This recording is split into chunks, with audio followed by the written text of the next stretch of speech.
I realized that I should probably get this mire because even though its impact, it is 60%, which is absolutely enormous. So yeah, let's get it. Greetings, my dearest dudes and dudettes. Welcome to another video where today we're obviously gonna be doing the mire, or the Coda Mire rather. This is a Mastery Rank 17 single sword that does primarily toxin damage, but it still comes with a decent chunk of impact, slash and puncture. It sports a decent enough 18% crit chance with an above average 2.4 times crit multiplier and a pretty massive 40% status chance. Other than that, it's decently fast with a base attack speed of 1.08, it has quite good range at 2.7, though the follow through of 60% is not the best, and also its slam attacks have a forced toxin proc. And finally, since it is a Coda weapon, the only way to get it is by engaging with the Technosite Coda system, so you need to make your own infested boy band and then stab it a bunch to get currency so you can then buy the weapon from Eleanor. So let's give it a shot, or well, a swing, shall we?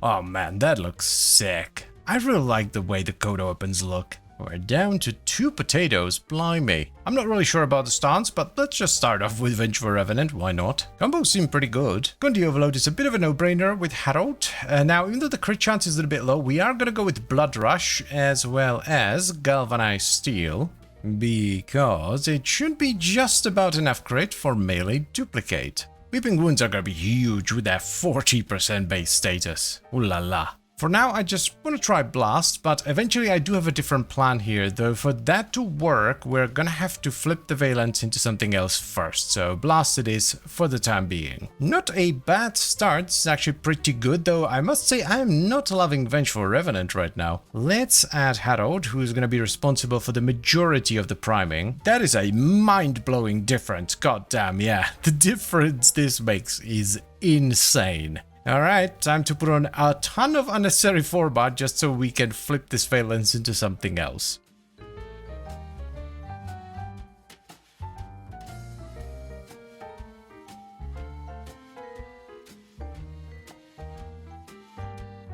Alright, finally done. Let's do this. This is gonna be really cool. So we're gonna do heat. The cool thing here is that we can now drop the blast, and the innate toxin is going to combine with the Valence heat and give us gas damage without having to use elemental mods, which gives us a ton of mod space. Also, as I was leveling, I was playing around with different stances, and the one I ended up liking the most was actually Iron Phoenix. Oh man, I'm looking forward to this. So, we're gonna add Primed Reach. Then, because we have a ton of mod space, we can run Spring-Loaded Blade for 7.7 meters of range, Berserker Fury for ludicrous attack speed, because I'm already running Arcane Strike, and to top it all off, we're gonna run Opportunities Reach, I think.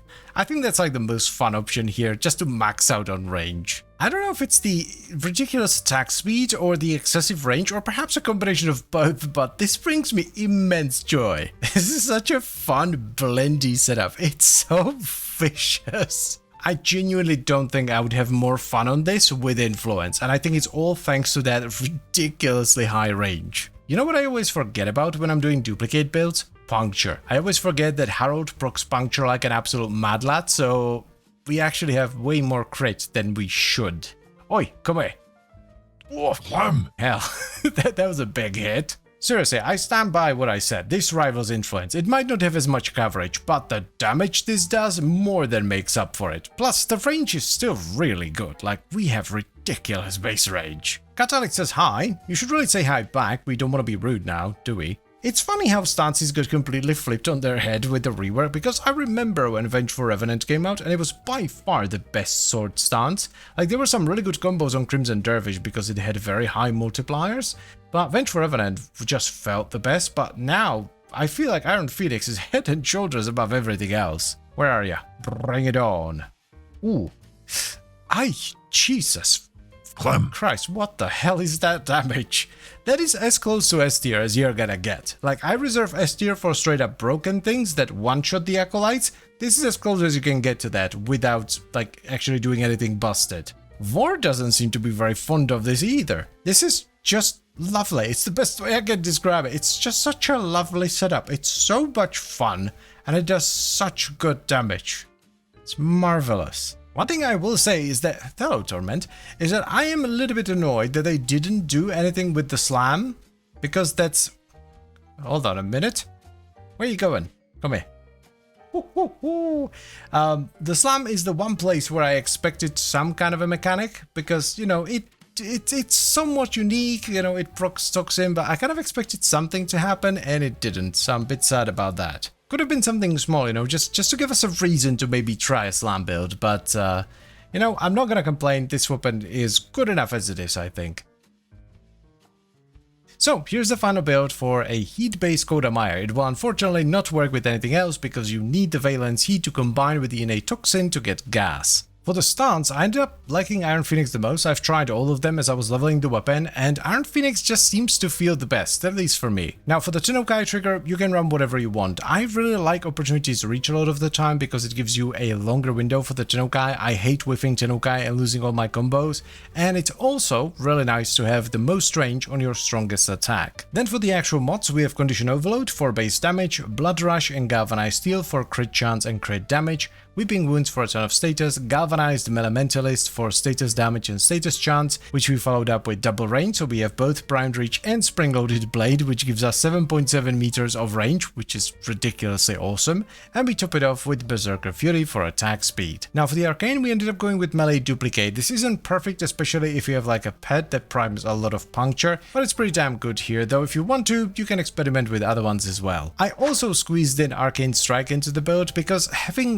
ridiculous amounts of attack speed is one of the most fun things you can do in this game. And we're of course using the Naramon Focus School to sustain our combo, though if you want to run a different Focus School, it's actually not that big of a deal. Just take out Spring-Loaded Blade and replace it with another mod that sustains your combo, like Drifting Contact or something like that. Now, a very important thing here is that if you're going the Condition Overload route, you are going to need a good priming pet. I'm using Sir Goodboy Harold, a hound that primes Cold, Impact, Radiation, Heat, Vital, Puncture and Magnetic. If you don't have a good priming pet, or you use your pet to do something else, not priming, you might be better off with Primed Pressure Point instead of Condition Overload. This is a very easy weapon for me to recommend, because I love these brutal, frantic, absolutely wild melee weapons. There's just something really fun about flailing around a massive stick that does a lot of damage. But I will repeat myself and say that I am a little bit disappointed they didn't do anything with the slam. It didn't have to be anything big, it could have been something small just to maybe make you think about a slam build. They didn't do that, and that's a bit disappointing. It's kind of like the Synapse, you know, they could have done something and they just didn't. They gave it better stats and